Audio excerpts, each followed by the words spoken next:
नमस्कार मित्रांनो, मी तुमची डायटिशियन डॉक्टर श्रद्धा. इझी वे वेट लॉस इथे मी तुमची डाएट कन्सल्टंट म्हणून कार्यरत आहे. आजच्या आपल्या या एपिसोडमध्ये आपण बघणार आहोत कॅलरी डेफिशिएट डाएट म्हणजे काय आणि वजन कमी करण्यासाठी ते कशा पद्धतीनं काम करणार आहे. ठीक आहे, तर सगळ्यात प्रथम आपण हे समजून घेऊया की कॅलरीज म्हणजे काय. तर कॅलरीज म्हणजे तुमच्या शरीर वापरत असलेलं इंधन. जसं आपल्या गाडीला चालवण्यासाठी आपल्याला पेट्रोल डिझेल लागतं, तसंच आपल्या शरीराला काम करण्यासाठी कॅलरीज लागतात. जे काही अन्न तुम्ही ग्रहण करता, अगदी साध्यातलं साधं अन्न असो किंवा कुठलंही अन्नाचा प्रत्येक कण तुम्हाला कॅलरी देतो आणि या कॅलरी तुमची बॉडी यूज करत असते त्याची दैनंदिन कामं करण्यासाठी. म्हणजे जसं की आपलं चालणं, बोलणं, व्यायाम करणं, उठणं, बसणं, अगदी इतकंच काय, पण आपलं श्वास घेणं असेल किंवा तुमच्या डोळ्यांची उघडझाप करणं झालं, या सगळ्यासाठी आपली बॉडी कॅलरीजचा वापर करते. आणि ह्या कॅलरीज आपल्याला मिळतात कशामधून? तर जे काही आपण रोज अन्न घेतो त्याच्यामधून. आता या कॅलरीज आपण ठरवतो कशा, किंवा आपण जेव्हा डाएट प्लॅन करतो तर याच्यामध्ये आपण कॅलरीज कशा देतो? तर प्रत्येक व्यक्तीची कॅलरी रिक्वायरमेंट ही त्याच्या वयानुसार, उंचीनुसार, वजनानुसार आणि त्याच्या जेंडरनुसार वेगवेगळी असू शकते. हे आपण आपल्या पुढच्या नेक्स्ट सिरीजमध्ये आपण याबद्दल अजून समजून घेणार आहोत. आता आपण याच्यातला आपला जो आजचा मेन टॉपिक आहे, जो म्हणजे की कॅलरी डेफिशिएट म्हणजे काय. तर कॅलरी डेफिशिएट डाएट हा कुठल्याही वेट लॉस प्रोग्रॅममधला अत्यंत महत्त्वाचा घटक आहे. कॅलरी डेफिशिएट डाएट केल्याशिवाय आपण वजन कमी करू शकत नाही, हे आपण सगळ्यांनी आधी समजून घेतलं पाहिजे. आता कॅलरी डेफिशिएट म्हणजे काय? तर जेव्हा आपण आपल्या शरीराला आवश्यकतेपेक्षा कमी कॅलरीज देतो, तेव्हा तुमचं शरीर काय करतं की ज्या अतिरिक्त कामं आहेत किंवा जे अतिरिक्त ऊर्जा आहे त्यासाठी तुमचं शरीर साठवलेल्या चरबीचा वापर करतं. आणि याच्यामुळे आपण काय करतो की तुमचा जो फॅट लॉस होतो किंवा जो तुमचा फॅट बर्निंग झोन स्टार्ट होतो, तो ह्या कॅलरी डेफिशिएट डाएटमुळे होतो. म्हणजेच एकंदरीत काय की कॅलरी डेफिशिएट डाएट केल्याशिवाय आपण शरीरामधलं फॅट कमी करू शकत नाही. दुसरा महत्त्वाचा हिस्सा म्हणजे कॅलरी डेफिशिएट डाएट म्हणजे उपाशी राहणं असतं का? कारण आजपर्यंत माझ्याकडे खूप सारी लोकं अशी आलेली आहेत की ज्यांनी मला सांगितलं की मी एक वेळचं जेवण बंद केलं आहे, मी नाश्ता बंद केला आहे, मी रात्रीचं जेवण बंद केलं आहे, मी इंटरमिटंट फास्टिंग करतो, सगळे डाएट करून झाले, कीटो डाएट करून झालं, डेटॉक्स डाएट करून झालं, पण माझं वजन काही केलं कमी होत नाही.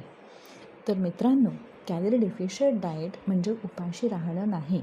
जेव्हा तुम्ही उपाशी राहता, गरजेपेक्षा अतिशय कमी, ज्याला आपण व्हेरी लो कॅलरी डाएट असं म्हणतो, त्या पद्धतीचं तुम्ही डाएट घेता, तेव्हा तुमच्या शरीराला तुम्ही न्यूट्रिशनल डेफिशियन्सीमध्ये टाकता आणि त्याच्यामुळे तुमचं muscle loss, hair loss, skin dehydration, अशक्तपणा, थकवा, व्हायटमिन डेफिशियन्सीज यासारख्या असंख्य समस्या निर्माण होऊ शकतात. त्याच्यामुळे तुमच्या डायटिशियनसोबत, तुमच्या डॉक्टरांसोबत कन्सल्ट केल्याशिवाय कुठल्याही प्रकारचं डाएट फॉलो करू नये. ओके. आपल्याला वजन कमी करण्यासाठी अंदाजे 300 ते 500 कॅलरीज आपण कमी करू शकतो. त्याच्यामुळे तुम्ही आठवड्याला एक अंदाजे अर्धा किलो ते पाऊण किलोपर्यंत तुम्ही सुरक्षितपणे वजन कमी करू शकता. आता कॅलरी डेफिशिएटमध्ये काय खायचं आणि काय नाही खायचं हा पुढचा मुद्दा. काय नाही खायचं आहे मला? तर साध्या गोष्टी आहेत. ज्या गोष्टी आपण हाय कॅलरीजमध्ये इन्क्लूड करतो त्या सगळ्या गोष्टी आपल्याला बंद करायच्या आहेत. हाय कॅलरी म्हणजे काय? जसं की तुमची साखर आहे, मध, गूळ, ह्या सगळ्या गोष्टींमध्ये सेम कॅलरीज आहेत. साखरेचा चहा घ्या किंवा गुळाचा चहा घ्या, it is one and the same. Okay.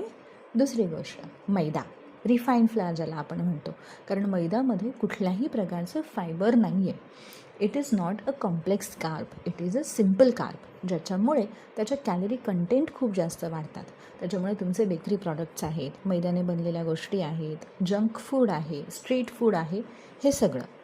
तिसरं महत्त्वाचं म्हणजे की कार्बोनेटेड ड्रिंक्स, हिडन थिंग्स, की ज्याच्यामध्ये खूप जास्त प्रमाणामध्ये साखर असते. झिरो शुगर असं काहीही नसतं. कार्बोनेटेड ड्रिंक्स हा वेट गेन होण्यामधला एक महत्त्वाचा घटक आहे, जो हिडन आहे, आपल्या लक्षात येत नाही, पण carbonated drinks must be avoid. आणि मग मी काय खायचं, तर प्रोटीनयुक्त गोष्टी जसं की अंडी आहेत, तुमच्या डाळी आहेत, पनीर आहे, दूध आहे, दही आहे. इन दॅट केस तुम्ही नॉनव्हेज प्रेफर करत असाल तर स्किनलेस चिकन आहे, फॅट फ्री फिश आहेत. ह्या सगळ्या गोष्टी आपण तुम्हाला व्यवस्थितरित्या व्यवस्थित प्रमाणामध्ये प्लॅन करून देतो की जेणेकरून तुमच्या उंचीनुसार वयानुसार तुम्हाला पुरेशा प्रमाणामध्ये प्रोटीन मिळेल. त्याशिवाय आपला अजून एक महत्त्वाचा ग्रुप जो म्हणजे व्हायटमिन्स. व्हायटमिन्स आपल्याला कशामधून मिळतात, तर तुमच्या सगळ्या फ्रूट्स आहेत आणि व्हेजिटेबल्स आहेत. सीझनल फळं आणि सीझनल भाज्या यांच्या समावेशाशिवाय तुमचं जेवण बॅलन्स्ड न्यूट्रिशन प्लेट असू शकत नाही. चौथी महत्त्वाची गोष्ट आणि सगळ्यात महत्त्वाची, पुरेसा पाण्याचा इनटेक. कमीत कमी 2.5-3 लिटरपर्यंत पाणी तुम्ही पिलं पाहिजे, कारण पाणी हे नॅचरल फॅट बर्नर आहे, जे कुठल्याही प्रयत्नाशिवाय कष्टाशिवाय तुमचं फॅट जे आहे ऑटोमॅटिकली बर्निंग मोल्डमध्ये घेतं. त्याच्यामुळे पुरेशा प्रमाणात पाणी, पुरेसं हायड्रेशन मेंटेन करणं ही आपली सगळ्यांची एक प्रकारे जबाबदारी आहे. आणि अर्थातच शेवटच्या 2 गोष्टी म्हणजे नियमित हालचाल, नियमित व्यायाम आणि शांत आणि कमीत कमी 5 ते 6 तासांची झोप. जेव्हा तुम्ही ह्या सगळ्या गोष्टी व्यवस्थित मॅनेज करायला शिकाल मित्रांनो, तेव्हा तुम्ही व्यवस्थितरित्या आमच्या औषधामुळे जे वजन तुमचं आता कमी होणार आहे ते तुम्ही व्यवस्थितरित्या मेंटेन करू शकाल. तुमचं वजन वाढणार नाही त्याच्यामुळे. पण एक गोष्ट नक्की लक्षात घ्या, कुठल्याही पद्धतीचं चुकीचं डाएट फॉलो करणं, यूट्यूबला बघून, इंस्टाग्रामला बघून डाएट प्लॅन्स फॉलो करणं हे तुमच्या सगळ्यांसाठी धोकादायक ठरू शकतं. कारण डाएट हा एक सायंटिफिक विषय आहे. तो जेव्हा तुम्ही समजून घ्याल, स्वतःच्या शरीराला समजून घ्याल, उमजून घ्याल, तेव्हा तुम्ही ते डाएट व्यवस्थितरित्या फॉलो करू शकाल. Okay, see you in the next episode. Thank you.